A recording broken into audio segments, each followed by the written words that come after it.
일본에서의 삶이 어느덧 23년이 되었습니다.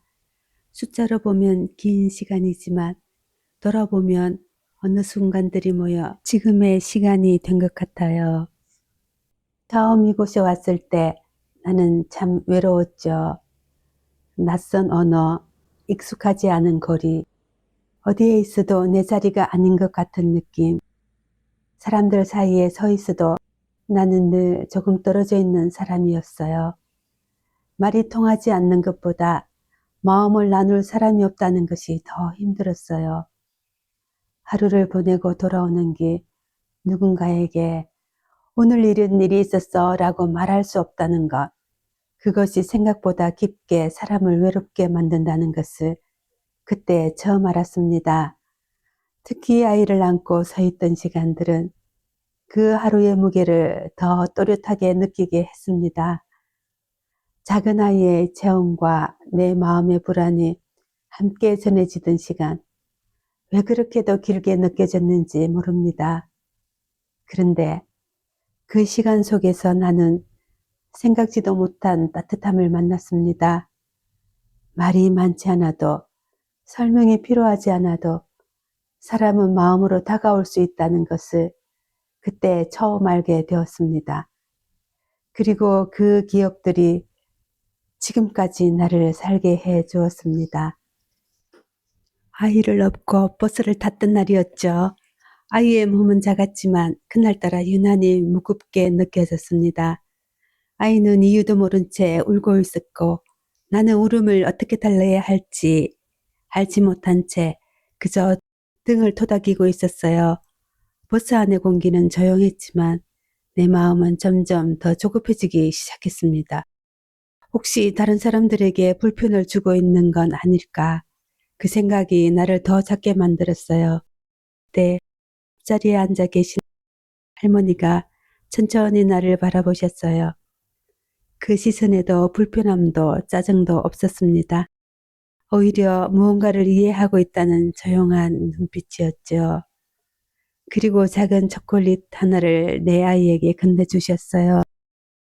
그 손길은 조심스러웠지만 확실하게 따뜻했습니다. 괜찮아요. 그 한마디, 그 짧은 말이 그날의 나에게는 참 크게 들렸어요. 그 말은 아이에게 하는 말이기도 했지만 어쩌면 나에게 건네는 말이기도 했죠. 할머니는 자신의 아이를 키우며 힘들었던 시간들이 있었다고 천천히 이야기를 들려주셨습니다. 그 이야기는 특별하지 않았지만 그래서 더 마음에 와 닿았습니다.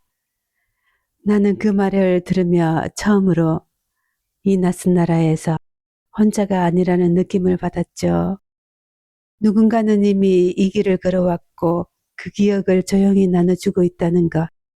그 사실이 나를 조금 편안하게 만들었습니다. 버스가 멈추고 내릴 때까지 나는 더 이상 불안하지 않았습니다. 그날의 따뜻함은 아직도 내 마음 한켠에 남아있죠. 첫째 아이의 예방접종을 위해 보건소에 가던 날이었어요. 하늘은 흐렸고 바람은 차가웠어요. 버스 정류장 앞에서 나는 아이를 안고 서 있었습니다. 두 손이 자유롭지 않았기에 외투를 제대로 여밀 수도 없었고 아이의 체온이 유일한 온기였습니다. 시간은 천천히 흐르고 있었고 나는 그저 기다리는 것 외에는 할 수 있는 일이 없었습니다. 그때였습니다. 추우니까 안으로 들어오세요. 사모이까라 나까니 하이때 근처 소밭집의 문이 열리며 그 말이 들려왔습니다. 나는 잠시 그 자리에 서 있었어요. 나를 부르는 것인지 확신이 서지 않았기 때문이에요. 다시 한번 같은 말이 들렸습니다. 그제야 나는 천천히 발걸음을 옮겼습니다. 문을 열고 들어갔을 때 따뜻한 공기가 먼저 나를 맞아주었어요. 그리고 부부의 미소가 그 뒤를 따랐습니다. 말이 많지 않아도 그 공간은 이미 충분히 따뜻했습니다. 건네주신 차 한 잔, 그 위로 올라오는 김을 보며 나는 잠시 긴장을 내려놓았습니다. 그날의 나는 누군가의 배려 속에서 조용히 쉬고 있었죠. 그 후로도 버스를 기다리는 날이면 그곳을 찾게 되었고, 짧은 시간이었지만 그곳은 나에게 하나의 쉼이 되었습니다. 어느 날은 집까지 태워다 주시기도 했죠. 그 길 위에서 나는 처음으로 이곳에서도 누군가와 연결되어 있다는 느낌을 받았습니다. 아이의 사진을 찍어 달력을 만들어 주셨던 그날, 나는 말로 표현하기 어려운 감정을 느꼈습니다. 그건 고마움이기도 했고 조금은 울컥하는 마음이기도 했습니다. 지금은 그곳을 자주 찾지 못하지만 그때의 기억은 시간이 지나도 희미해지지 않고 오히려 더 또렷해집니다.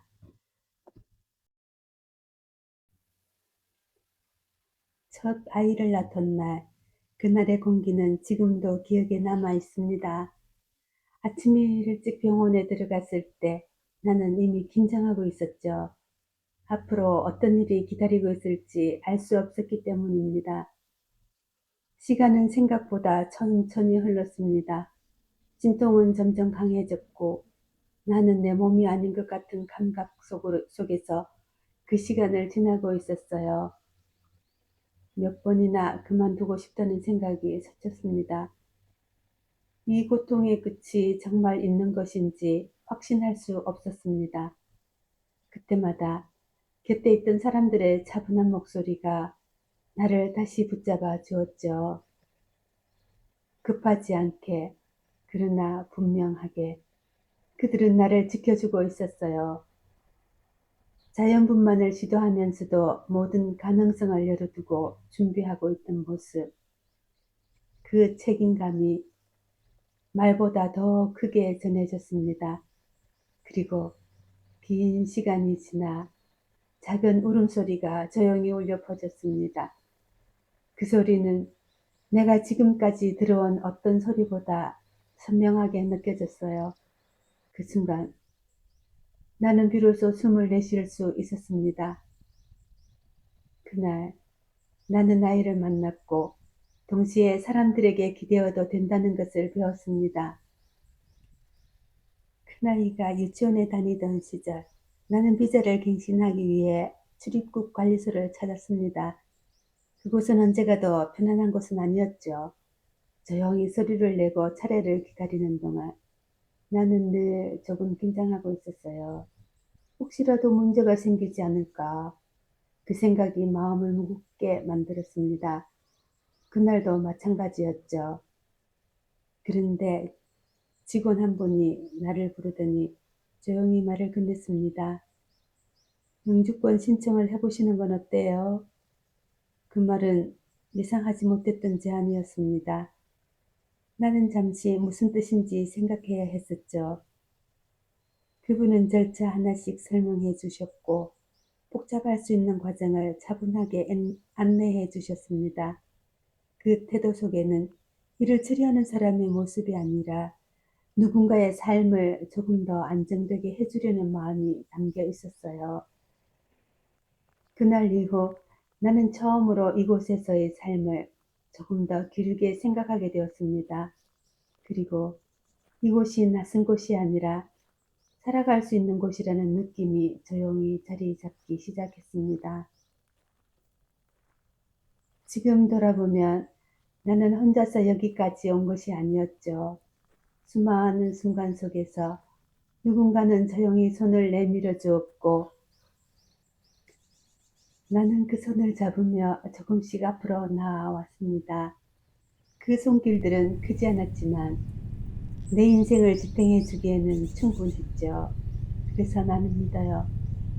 사람은 혼자서 강해지는 것이 아니라 서로의 온기 속에서 조금씩 살아가는 존재라는 것을, 그리고 그 온기는 시간이 지나도 사라지지 않고 마음 깊은 곳에 남아있다는 것을, 이제는 내가 받는 그 따뜻함을 누군가에게 건네주고 싶어요.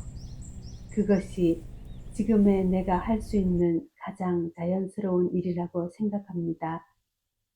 오늘도 어딘가에서 누군가는 누군가를 조용히 살게 해주고 있을 것입니다.